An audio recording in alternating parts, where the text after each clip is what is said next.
Welcome to today's session on the Tech Mentorship series. Last week, 2 weeks ago, we started a series on what truly matters in your journey to tech. And we started by explaining that one of the things that truly matters in your journey to tech is the kind of knowledge that you possess. Then last week, we went further to treat on another concept on thing that truly matters in your journey to tech, and that is the fact that are you growing, or the answer to the question if you're growing. Whether you're growing or not, it is an important fact and it's an important aspect in your journey to tech, because growth truly and really matters. Today we're picking another session. We're picking another topic that truly matters in your journey to tech, and that is the kind of skill that you possess. There's largely been a wrong narrative about skills. There are a whole lot of misconception about skills. Many persons don't even understand the difference between the soft skills and the hard skills. The soft skills in most cases tend to be your transferable skills. Those are the skills that are considered to be your interpersonal skills, like your communication skills, your problem solving abilities, your critical thinking, creative intelligence, analytical, practicability, resilience. All these falls under your soft skills. And the reason why they are considered to be your soft skills is because they are your interpersonal skills. They are skills that you can actually move, they function across different industry. Let's say you go to the hospitality industry, you can use your communication skills there. And let's say you go to the tech industry, you can still use your communication skill there. Whatsoever industry you find yourself, your soft skills are they cut across various industry. You can work various jobs with your soft skills. However, your hard skills are usually a body of knowledge that tends to make you specialize in it, or acquire specific skills, like programming. That's a hard skill. Like software bug hunting. That's a hard skills. Or security analysis. All these are hard skills because there's a body of knowledge that you need for you to be able to specialize or have these skills within you. So there's, like I started by saying that there are a whole lot of misconception about skills. And let's look at 3 of those misconceptions that people have about skills. The first misconception that people have about skills is the fact that you are either born with a skill or you're not, and it ends there. Well, while that is true, they fail to understand that if you are born with a skill, there is a need for you to develop the skill. And if you're not born with a skill, there is still an option and an opportunity for you to acquire the skill that you're not born with. I was not born with creative intelligence, but I was able to build myself and pursue some specific body of knowledge or body of truth to be able to acquire a level of intelligence when it has to do with creativity. I was not born with critical thinking, but I was able to do something, get something doing, and ensure that I was able to acquire the skill, creative intelligence, and problem solving. I am a naturalist when it has to do with analytical. To a large extent, I consider that to be a gift from God, because I was born as an analyst. But beyond being born as an analyst, analysis is not the only thing that I need to succeed in this life. I need other skills, like communication skills, which are acquired in school, like problem solving skills, which I developed personally, like creative intelligence skills. I developed that personally. So one needs to understand that if you are not born with a skill, there is the option and the possibility for you to acquire that skill, and you have to be intentional about acquiring the skill. I had to prime my my critical thinking skills by using specific methods and methodologies like playing chess. Intentionally, I was intentional about building my creative intelligence skills, by building my critical thinking skills. So I had to learn chess myself, and I had to play with different type of person, different category of persons, masters in it, just to ensure that I was able to. I don't care whether I was losing or I was winning. What matters was that I was building and priming my critical thinking skills. And today I am, to the best of my ability, I am good at critical thinking. That I can sit and think of possibilities, and that thing, it even helps it even sharpened my analytical skills the more. So that is the first misconception. And for those who are born with a skill, that doesn't mean that you need to refine the skill. The skill needs refinement. It needs to undergo a process of refinement. You can't just consider yourself being born with a skill and not refining it. Messi, for example, for those of us who consider ourselves to be football fans, Messi is a natural talent when it has to do with football. But do you really think that it would have been the best if he had not undergone the process of training, the process of practice, and all of that? It needed refinement. It needed to refine the skill. So you can be born with an ability, but you need to refine that ability for you to be good enough to serve the world. So that's the first misconception. Now let's go to the second misconception. The second misconception is that you have to start young to be good. You have to start young to be good. That's a terrible lie. I've seen people who started when they were very, very old, but they are doing well, doing very good at the skill that they've learned. It's really not about the age you started. It's really about, it's an advantage if you start young. That's the truth. It's an advantage if you start young, but that you become good at a skill only if you start young is a lie. Is a lie. I've seen people who started when they were old, in their 40s, in their 50s, and because of the commitment and dedication that they gave to that skill, in acquiring that skill, they were better, way better than those who even started young. I mean, we've seen lawyers, even in this part of the world, in my country, for example, in Nigeria. We've seen professionals who graduated from other field and said that, you know what, I think I need to go into law. And they went back to school, did their 4 years degree in law, went to do their MBA, and they're doing well in the law profession now.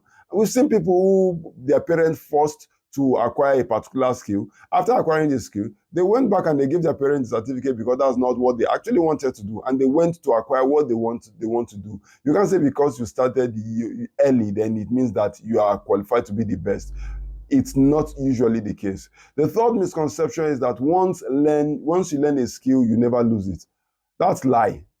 Big lie. You can lose things. There is a stage you get to that you don't need to sharpen it. That's the stage of mastery, because there are 3 stages to practice. The first stage to practice is practice to know. The second stage to practice is practice to use. The third stage to practice is practice to mastery. When you have practiced to the extent where you have mastered a skill, that doesn't mean that you will lose it. But what matters is that you don't need a whole lot of sharpening. It's just like a knife that's not sharp. If you have a knife that's not sharp, it's easier for you to just sharpen the knife, and then the knife is as good as used. So you can use that knife again and again. Just all you need to do is to sharpen it. The only way you cannot lose a skill if you gain it is when you have been able to master that skill to the state whereby you practice the skill to when you become a master of that skill. It is at that stage that you can't lose it. But that doesn't mean that you can just wake up one day and say you want to use the skill. You still need to sharpen it before you use it. Like, for example, I was very good at typing then. Way back in the 15 years ago, I was typing as fast as 75 words per minute. 75 words per minute, and at that point in time, I was very, very good in my typing speed. I was very, very good.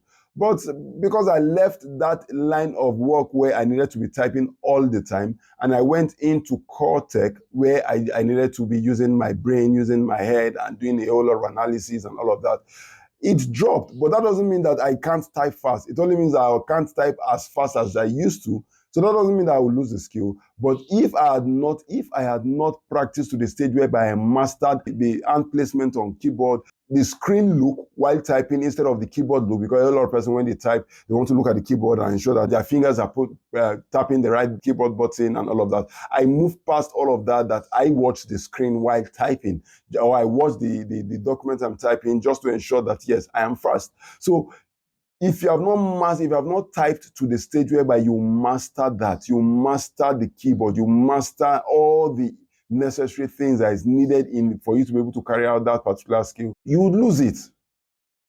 You would lose it. You would lose it. So you better know that you can lose a skill that you don't practice to the stage where you become master of that skill, can be lost. So these are the 3 major misconceptions about skills. But what are the 6 things? The 6 things, where we're talking about the things that you need to consider, the things that truly matters in your tech journey. And I said one of the things that really matters is the knowledge you possess. The second thing that really matters is the question that you need to answer, whether you are growing or not. And we clearly gave you some levels, strategies on how to grow. But the third thing that really matters, which is what we're discussing now, are the skills that you have, the skills you possess. So what are the things you need to consider before acquiring any skill? More importantly, or more especially, technical skills. Many persons just wake up one morning and decide that they want to acquire technical skills. They don't put in necessary consideration. They don't even bother to seek counsel. They don't bother to seek advice. They just wake up one morning and they feel that a particular skill pays more, a particular skill gives them more opportunity, a particular skill is lucrative, and a particular skill is in the mouth of many persons. And because of that, they just want to go and acquire the skill. Well, they acquire the skill now and they find out that the skill is frustrating them. They don't think they can't do anything because they did not put in the necessary measures, or did not ask the necessary questions they needed to ask before acquiring the skill. So let me start by telling us 6 things that you should consider before acquiring any skill. The first thing you want to consider before acquiring any skill is to ask yourself the question of what type of skills am I acquiring? Is it a soft skill or is it an hard skill? Now, when we're talking about soft skills, I've explained that earlier, that it is your that's largely skills that has to do with your personality.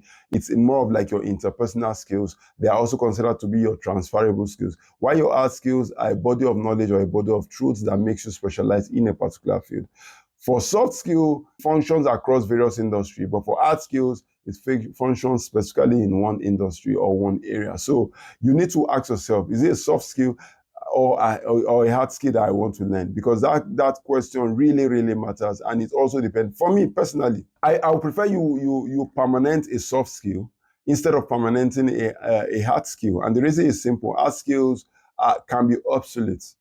You can learn a hard skill today, and tomorrow it's done and dusted. Nobody talks about the hard skill. It's no longer necessary. It's no longer useful. The world has grown past the hard skill. But from time immemorial, soft skills have always been needed. Whether it is your resilience skill, it is needed in all industry. From time immemorial, whether it is your communication skills, it has always been needed. Whether it is your critical thinking, problem solving, analytical, creative intelligence, practicability, resilience, research skills, what's all those skills, they have always been needed from time immemorial. So my advice mostly would be ensure that you master your soft skills, and for the hard skills you can master, but don't put a whole lot of effort in it, because it is transient. It moves from one. For every dispensation comes with a new type of hard skills, and you're expected to learn it. So, and what makes it easier for you to learn is because of the soft skill that you have. So the easier you are, it's better you learn those soft skills,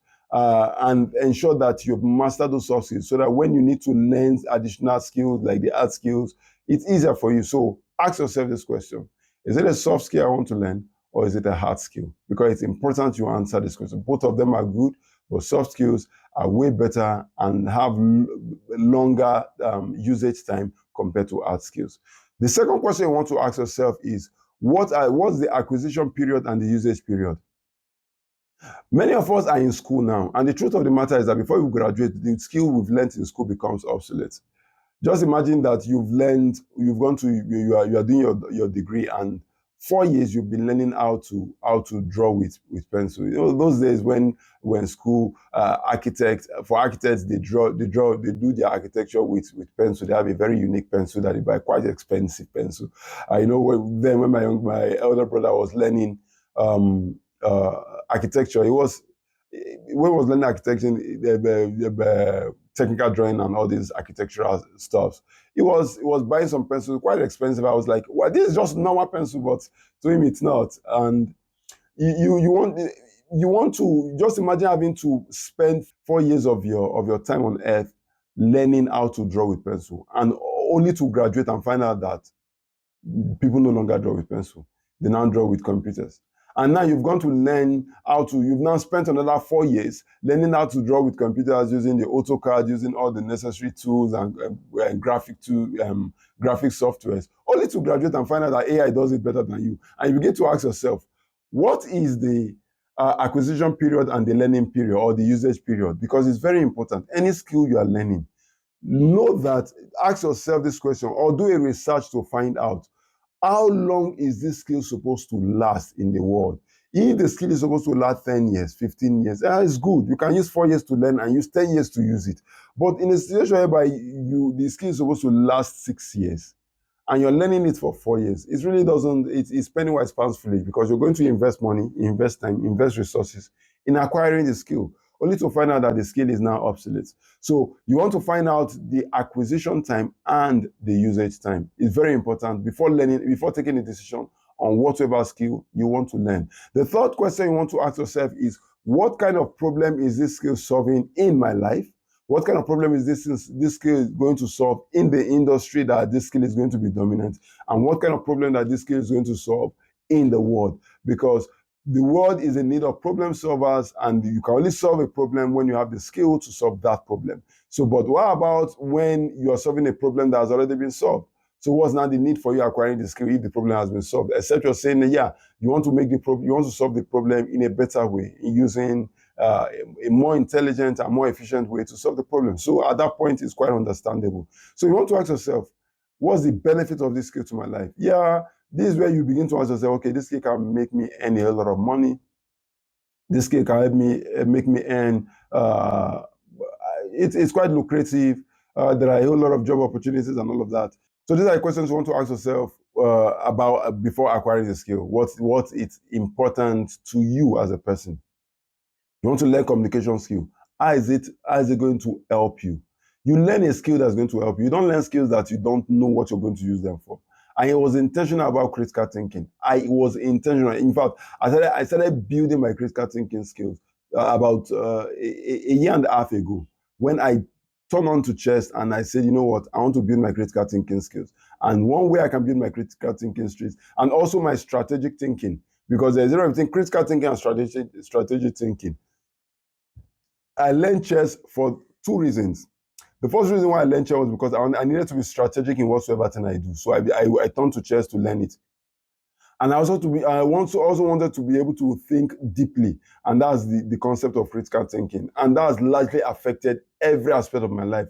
The decisions I make, the kind of decisions, suggestions I bring, how analytical I have become, how strategic I have become, because I was able to put to use the skill that I've learned just by playing chess. For many of us, we stop our children from playing games, not knowing that those games are actually building their critical thinking skills. Those games they are playing are building their creative intelligence skills. Those games that they are playing, they are building their analytical skills. And that's why you look and you find out that, why is it that children of these days tend to be quite open and intelligent than we of those days? And the reason is simple. They have games to play. Then we didn't have any game to play. The only game we have to play are usually physical games, where you have to go outside under the rain and play with tires and rubber band and all of that, which are not as complex as this one, because this one they have to think out of the box. They have to ensure that they understand the game.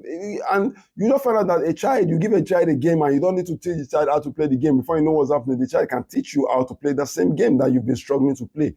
And why is that so? The reason is simple. They have been able to build their critical thinking skills because of these games. They've been able to build their creative intelligence skills. They've been able to build their analytical skills. These games helps a lot. And I strongly encourage game playing. Personally, I encourage it. I don't stop anyone from playing games. It can be reduced or timed, but it should not be stopped, because it's a way to build some of these soft skills, especially when it has to do with your resilience. You are losing a particular challenge in a game over and over again, and the child doesn't stop playing that challenge. It wants to ensure that it wins. That's building resilience. You find yourself in a very bad tempo, and you are expected to find your way out. That's creativity. That's analytical. That's critical thinking. You don't just stop people from playing game because you don't see the effect of the game. Games are powerful. Games are a system that helps you build your soft skills. And that's the reason why children of these days are way better than us when it has to do with intelligence. So, but beyond that, that's not the only question you want to ask. You want to ask yourself, the next question you want to ask yourself is, how easy can I upskill or reskill? Very important. Not all skills can easily be upskilled on or reskilled. Now, let me give a clear definition of upskilling or reskilling. Upskilling would mean that you've been able to acquire a skill and you want to add another skill. You want to add a layer to that skill that you've acquired. So you've acquired Python, for example, you've learned how to program in Python. Now you want to learn how to program with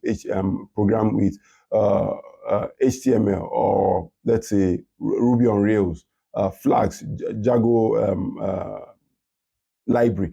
These are different programming languages, different frameworks, different libraries.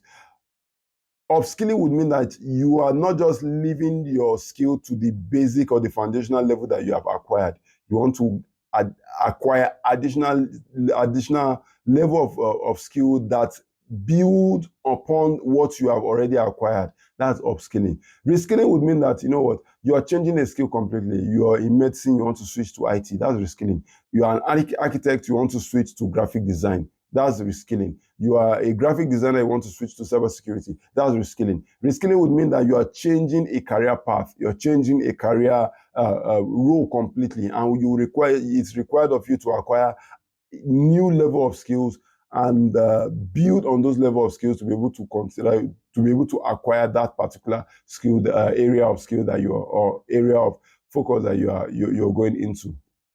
So you want to ask yourself, what this skill that I'm learning, can I actually upskill on it?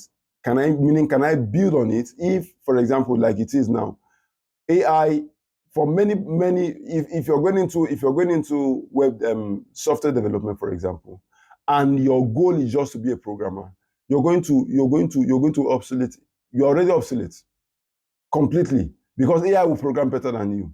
But there are things you can do. Being a programmer, learning programming is one thing, but you can upskill in that programming that you'll be better than AI. And what's it? By learning the principles to programming. And that's where software engineering comes to play. AI would replace software developers, but AI would not replace software engineers, because software engineers goes beyond just developing or writing code. They determine the principles to use, whether it is first in, FIFO or LIPO, first in, first out, last in, last out, or GIGO, garbage in, garbage out, or best case scenario, worst case scenario. These are engineering principles that you can build into the concept of programming. Now you're not the one doing the programming, you're just doing the critical thinking to ensure that the right programming principles is being deployed in the program that you are developing. Now that is what AI cannot take away from you, because it requires judgment, it requires some level of critical thinking, and those are things that AI, so at this point in time, I've not mastered. So software engineers are safe, not because you know how to code, but because you have an understanding of the principles that, when embedded into certain code and certain software and application you are developing, makes it better than what AI would do on the norms. So what does this tell us? It tells me that if I'm going into software, if I'm a developer now, all I need to do is to be able to upskill. And upskilling would mean move from being a software programmer to become a software engineer, where you will begin to learn the principles that is needed in software development, like data structure and all those other engineering principles. So these are things you should begin to look out for. These are things you should begin to upskill. That is now upskilling. Now that is a skill that you acquire that gives you the opportunity to upskill. But how about you that learned what's it called? Let's say you've learned graphics, or let's say you've learned cybersecurity, and the best you can do as a cybersecurity is to hack systems with already existing tools that AI can do better than you. If you don't upskill, you will be obsolete. That's the bottom line, and that's the point you need to know. So ask yourself, this skill that I'm learning, can I upskill on it once the time comes? Because nobody announces when there is a new shift in skill acquisition. Nobody knew that AI is going to cause many persons to lose their job, because truth be told, a lot of persons will lose their job. A research by Goldman recently showed that over 300 million persons would lose their job as a result of AI, automation, and autonomy. So we need to have that at the back of our mind. And this should determine the numbers of years. If the skill would not allow you to upskill, then it means that you should not invest heavily on it. If you have to invest, if you must do it, don't invest heavily on it. So that's the fourth question you should ask. The fifth question you should ask is that, is this skill needed for business, by business, or both for business or by business? Now, Not all skills give you the opportunity for you to become an entrepreneur. So some skills are needed specifically for the purpose of business operation. Some skills are needed for the purpose. Some skills can be acquired, and it's easier for the holder of that skill to start his own business with that skill. For example, if you learn software development, you can easily build an application, and here you go, you're in business. You can also learn you can also learn software development, and you're working for an organization that builds software for others. Now, that is you learning a skill for business. Now, you learning a skill needed by business would mean that you are learning a skill that you can easily build a product with, build a service in, and begin to serve others with that skill and begin to earn as an entrepreneur. So what does this really mean? The skill you are acquiring, is it for you to build a career in a particular area and become employee, or for you to build a business and become an entrepreneur? That's a simple question that that's the simple focus of this particular question. Not all skills give you the opportunity for you to become a business owner. Some skills, when you acquire them, you can easily become a business owner. Why some you have to now save, and you don't start small, you have to start big. Like, for example, being an accountant. Accountancy is a skill that is largely needed for business, majorly. However, for you to now start up an accounting firm, it means that you have to now gather a whole lot of funds, and it's quite difficult to start an account. That's why there are very few accounting firms, but we have a whole lot of accountants all over the world. Why? Because accountancy as a skill is needed for business. The need for accountants cannot be overemphasized when it has to do with business, even though we know that AI is going to take their jobs. Yes, AI will take their jobs. They better reskill.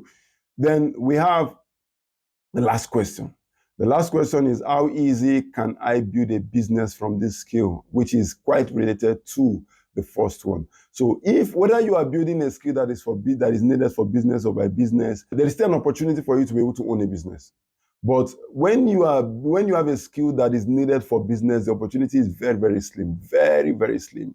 But that opportunity still exists. But if you're building a skill by business, needed by business, it means that you can just easily say, you know what, I'm not working for you again. I'm going to start up my company. For example, I just woke up one morning and say, you know what, it's due. It's time for me to leave. It's time for me to leave. And I left. And on leaving, I had already established my companies, did my registration and all of that. And I was in business. Why was that easy for me? That was easy for me because I had a skill that is needed by business. Different businesses needed this skill. I needed to provide support services for businesses. People want to, hey, Hanniel, can you help me get an ISP? I was doing consultancy. I was developing websites. These are skills that are needed by businesses. I was doing all of that. So it was easier for me to just switch into becoming an entrepreneur. And hula, yeah, I am. How many years? That's almost getting to 10 years. I'm in business. So the company was registered way back in 2014. But I didn't leave till a couple of years later. So you need to understand that not all skills are needed by business, but all skills are needed many skills are needed for business. And you need to ask yourself, this skill that I'm learning, can I easily become an entrepreneur from this skill? It's very important you answer these questions. So these are the 6 questions that you need to ask yourself when you want to acquire a particular skill, especially when it has to do with tech skills. Okay, so let me do a quick recap of the skills, the 6 things. Let me do a quick recap. So of the 6 things that you need to ask yourself before acquiring any skill, especially when it has to do with technical skills, which are definitely your hard skills. So the first question I want to ask is this soft skill I'm learning or hard skill? What is the type of skill that I'm learning? Is it soft skill or hard skill? Because soft skill, like I said, soft skills are largely your interpersonal skills. The hard skill, on the other hand, are a body of knowledge or truths that make you specialize in a particular field. The second question you want to ask yourself is, what is the acquisition period and the usage period? Because we've seen people who acquire a skill, and before they graduate from acquiring the skill becomes obsolete. It means that the acquisition and usage period is very, very short. So you need to ask yourself that question. The third question you need to ask yourself is, what is the problem that this skill will solve in your life? What is the problem that this skill what's the importance of this skill in the industry that the skill will be functioning, and also how would you use the skill to solve the world's problem? And it's quite important that you are able to answer this third question. The fourth question you want to ask yourself is how easy it is for you to be able to upskill from the skill, or is it possible for you to easily reskill on this from this skill? So reskilling and upskilling, I've explained that reskilling would mean that you're changing a career path, you're changing a career, you're moving from you're changing industry completely. Upskilling, on the other hand, is that you're adding another layer of knowledge to the existing layer of, existing knowledge that you already have. Then the fifth question you want to ask yourself is this skill needed for business or needed by business? Which means, is it a skill that makes you build a career, or is it a skill that makes you own a business? It's quite important that you're able to answer the question. And the last question is, how easy can you build a business from this skill? Because the ultimate goal of everybody, especially those that are with us in the Tech Mentorship series, the Tech Camp project, because let me use the opportunity to talk about the 100,000 Tech Camp project, because HTC launched the 100,000 Tech Camp project, which is a project that is aimed to provide opportunities for 100,000 youths between the age of 17 and 35 to acquire tech skills that will be relevant and not skills that will become non-existent because of AI. So these skills are going to be relevant even with AI, and they will coexist. I call them a career path that will coexist with AI. So you want to ask yourself, the goal is what? The goal is business. The ultimate goal is business. Don't build a career, don't acquire a skill for the purpose of only building a career. You can start by building a career, but please let that career, let that goal or that skill end in you starting up a business. And that is what we have for you in today's session. And subsequent session, we're going to pick up another skill or another area that is important in your journey to tech. And let me just do a quick recap. We started with what? With you having to know the kind of knowledge that you have, because the kind of knowledge that you have is very, very important in your tech journey. The second thing is that the question of whether you are growing or not. It's very important to ask yourself that question. Am I growing in this industry or not? Because not everybody is growing. People are stagnant. The third question that you need to ask yourself is, what are the skills that you acquire and how relevant it is? And this is where we are. And take note, we're looking at 7 of those things that truly matters in your tech journey. We're in the third one. Next week, we'll go to the fourth. Thank you and see you next week. My name is Hanniel Jafaru, and I am the Tech Mentor.